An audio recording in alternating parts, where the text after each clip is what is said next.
नमस्ते। आज मैं आप लोगों के समक्ष मनुष्यता पाठ राष्ट्र कवि मैथिली शरण गुप्त द्वारा रचित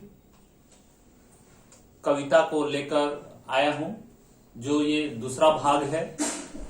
पहले भाग में मैंने आप सबों को बताया था कि किस तरह से एक मनुष्य के जीवन में परमार्थ, परोपकार, दया, इन सभी का बहुत ही महत्व है और इन सभी के जो पालन करता है, जो पालन करने वाले हैं, वही मनुष्य इस जीवन में सबसे बेहतर है, सर्वश्रेष्ठ है। नहीं तो इस जीवन में उस मनुष्य का कोई महत्व नहीं है। तो आज मैं अगली पंक्ति का भावार्थ समझाने के लिए प्रस्तुत हूं। रहूं न भूल के कभी मदांध तुच्छ वित्त में, सनाथ जान आपको करो न गर्व चित्त में।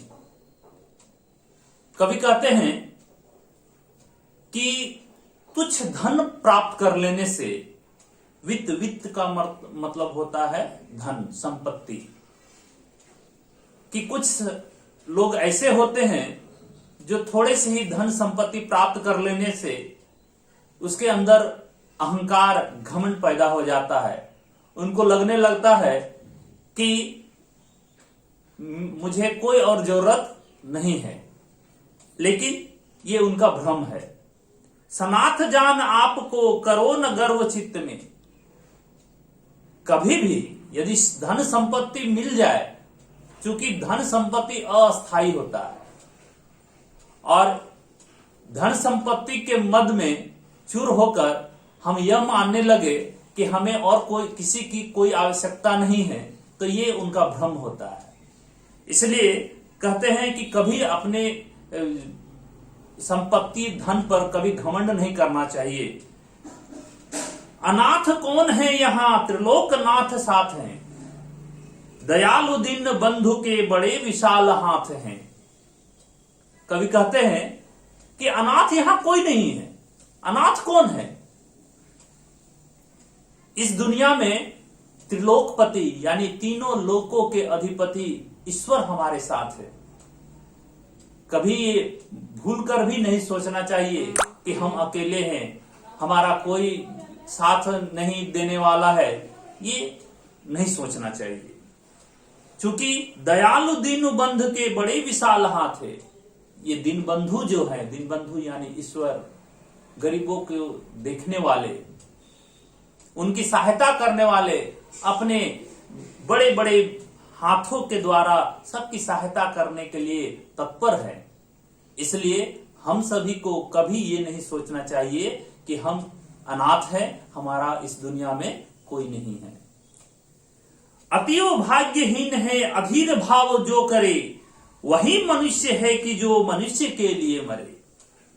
कवि कहते हैं कि जो अपने आप को अनाथ मानते हैं वो भाग्यहीन है।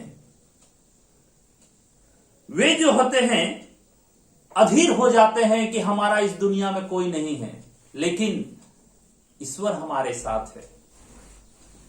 जो ये सोचते हैं कि हम अनाथ हैं, वो भाग्यहीन होता है। वो व्यक्ति भाग्यहीन होता है और ये समझ नहीं पाता और अधीर हो उठता है, बेचैन हो उठता है। अधीर मतलब बेचैन। वही मनुष्य है कि जो मनुष्य के लिए मरे। पहले भी मैं बताया था कि जो व्यक्ति अपनी जिंदगी में हमेशा दूसरों के लिए जो जिया, जो दूसरों के लिए जीकर मृत्यु को प्राप्त हुआ, वही मनुष्य इस दुनिया में मनुष्य कहलाने लायक है और उसी का जीवन सार्थक होता है। आगे पंक्ति है, अनंत अंतरिक्ष में अनंत देव हैं खड़े, समक्ष ही स्वबाहु जो बढ़ रहे बड़े बड़े। कहते हैं इस अनंत अंतरिक्ष में, अनंत आकाश में बहुत सारे देवता गण हैं, अनंत देव हैं खड़े हमारे सहारे के लिए। बहुत सारे देवता यानी कि बहुत सारे देव हैं जो हमारे समक्ष मौजूद हैं, जो हमें नहीं दिखाई दे रहा है परंतु वे सब कुछ देख रहे हैं। समक्ष ही स्वभाव जो बढ़ा रहे बड़े बड़े, यानी जो अनाथ होते हैं उनका सहारा देने के लिए, उनकी मदद करने के लिए सारे देवता गण हमारे साथ हैं। इसलिए हम सभी को कभी भी अनाथ नहीं सोचना चाहिए।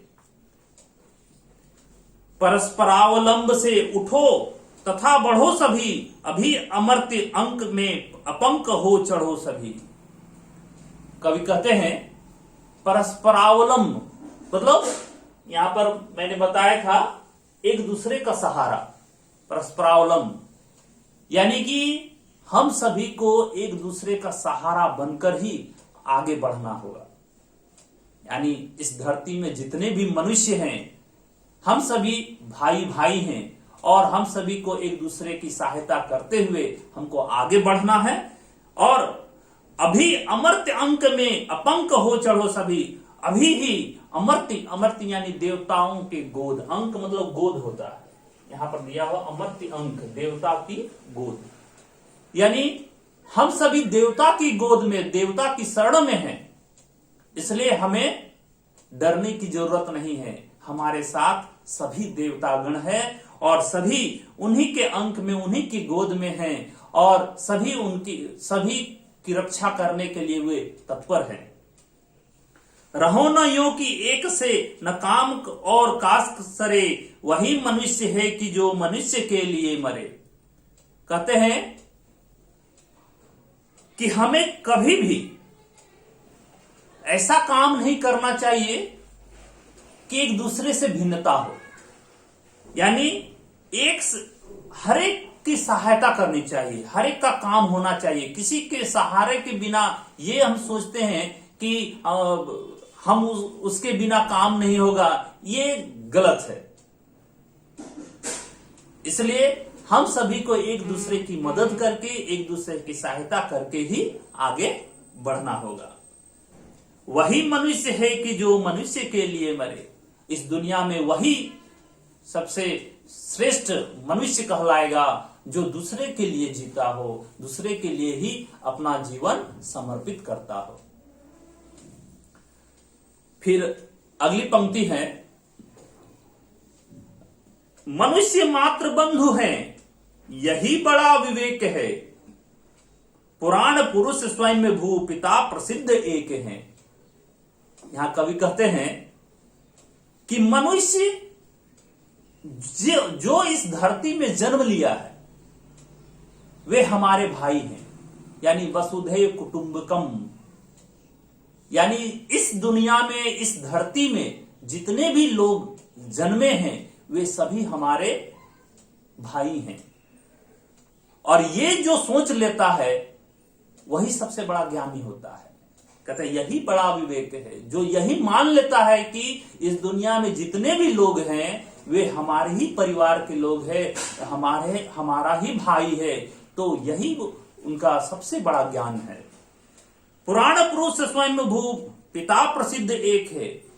आदि काल से चला रहा है, हम लोग जानते हैं आदि पुरुष भी कि स्वयं भू यानी ईश्वर एक है, एक ही ईश्वर के संतान है। जितने भी हम मनुष्य हैं इस धरती में सभी एक ही इंसान, एक ही ईश्वर के संतान हैं और प्रसिद्ध हैं। फलानुसार कर्म के अवश्य बाह्य भेद हैं, परंतु अंतरैक्य में प्रमाणभूत वेद हैं। कहते हैं वैसे तो माना जाता है कि जैसा कर्म करते हैं वैसा फल मिलता ही है, लेकिन यहां पर कर्म के अनुसार तो फल तो मिलता ही है, लेकिन यह भी याद रखना है कि परंतु अंतरैक्य में प्रमाणभूत वेद हैं। यानी प्रमाण के रूप में ईश्वर हमें देख रहा है। इसलिए हम सभी को अपने कर्म करते रहना चाहिए और दूसरे की मदद करते रहना चाहिए। अनर्थ है कि बंधु ही न बंधु की व्यथा हरे, वही मनुष्य है कि जो मनुष्य के लिए मरे। कहते हैं अनर्थ है बंधु ही भी, जो भाई भाई की सहायता नहीं करता, जो भाई के दुख में मदद नहीं करता। यानी इस धरती में जितने भी लोग हैं सभी हमारे भाई हैं और उन सभी की रक्षा करना हमारा कर्तव्य है। इसलिए कहते हैं कि जो अपने भाई की सहायता नहीं करता हो, अपने भाई की मदद नहीं करता हो, वो उनका जो जीवन है वो व्यर्थ है। वही मनुष्य है कि जो मनुष्य के लिए मरे। कवि कहते हैं कि वही मनुष्य है जो दूसरे मनुष्य के लिए जीता, दूसरे मनुष्य के लिए ही अपना जीवन समर्पित कर देता। आगे पंक्ति है, चलो अभीष्ट मार्ग में सहर्ष खेलते हुए, विपत्ति विघ्न जो पड़े उन्हें ढकेलते हुए। कहते हैं कि जो भी इच्छा है हमारे, वो इच्छा को लेकर अपने जीवन में हमेशा चलते रहना चाहिए और हंसते खेलते हुए आगे बढ़ते रहना चाहिए। चाहे हमारा लाखों विपत्ति आ जाए, हमारे जीवन में लाखों बाधाएं आ जाएं, लेकिन उन बाधाओं को, उन विपत्तियों को दूर करते हुए, उनको ढकेलते हुए, आगे बढ़ाते हुए हमको आगे बढ़ना है। कवि कहते हैं घटे न हेल मेल हां, बढ़े न भिन्नता कभी, अतर्क एक पंथ के सतर्क पंथ हो सभी। कवि कहते हैं कि कभी भी हम लोगों को हेलमेल कम नहीं होना चाहिए। हेलमेल का मतलब है कि एक दूसरे में मेल जुल में कमी नहीं रहना चाहिए। यानी सबको साथ में लेकर चलना चाहिए। अलग रह के हमारा जीवन सार्थक नहीं होगा, इसलिए सभी को साथ लेकर ही चलना होगा। बढ़े न भिन्नता कभी, कभी अलगाव की भावना हमारे जीवन में कभी भी ऊंच नीच, गरीब अमीर, इन सभी की भावनाओं से हट करके संभाव की दृष्टि से हम लोगों को इस जीवन में आगे बढ़ना है। अतर्क एक पंथ के सतर्क पंथ हो सभी। जो तर्क वितर्क करते हैं, तर्क वितर्क में ही अपना समय बर्बाद कर देते हैं, लेकिन ये नहीं सोचते कि जो यही सतर्क है, यही तो सही तर्क है कि हम सभी जो हैं, हम सभी जो मनुष्य हैं, इस जीवन में सब एक ही रास्ते पर चलना है। सभी को अंतिम हमारा होता है वो मृत्यु को प्राप्त होती है। इसलिए हम सभी को एक दूसरे की सहायता करते हुए आगे बढ़ना है। कहते हैं तभी समर्थ भाव है कि तारता हुआ तरे, वही मनुष्य है कि जो मनुष्य के लिए मरे। कहते हैं कवि कि वही मनुष्य समर्थ होता है, सार्थक होता है, जो अपने खुद तो बढ़ता है लेकिन साथ साथ दूसरे को भी बढ़ाते हुए आगे ले चलता है। जो मनुष्य सिर्फ अपने लिए बढ़ता है वो जीवन सार्थक नहीं है। कहने का अर्थ है कि आप बढ़िए, लेकिन साथ साथ जो पीछे छूटे हुए लोग हैं उनको भी अपने साथ लेकर चलिए, उनको भी तारते चलिए, उनको भी आगे बढ़ाते चलिए, उनकी मदद करते चलिए, उनकी सहायता करते चलिए, उन पर दया करते चलिए, तभी हमारा जीवन सार्थक होगा। वही मनुष्य है कि जो मनुष्य के लिए मरे। और यह जीवन तभी सार्थक हो सकता है जब मनुष्य, एक मनुष्य दूसरे मनुष्य के लिए जीता हो, दूसरे मनुष्य के लिए दया, करुणा भाव पैदा करता हो और दूसरे के लिए ही सब समर्पित कर देता हो।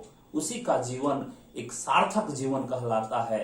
अन्यथा जो भी मनुष्य इस मनुष्यता रूपी जो मैंने बताया, उन सभी को जो नहीं मानता हो, यानी कि मनुष्यता का जो गुण होना चाहिए, यानी उनमें दया की भावना, उसमें करुणा की भावना, उसमें परमार्थ की भावना, पुरुषार्थ की भावना, दूसरे की परोपकार की भावना, इन सभी गुण को मनुष्यता की संज्ञा दी गई है। और इस मनुष्यता को ही लेकर हम लोगों को आगे बढ़ना होगा और तभी हमारा जीवन सफल होगा, सार्थक होगा। धन्यवाद।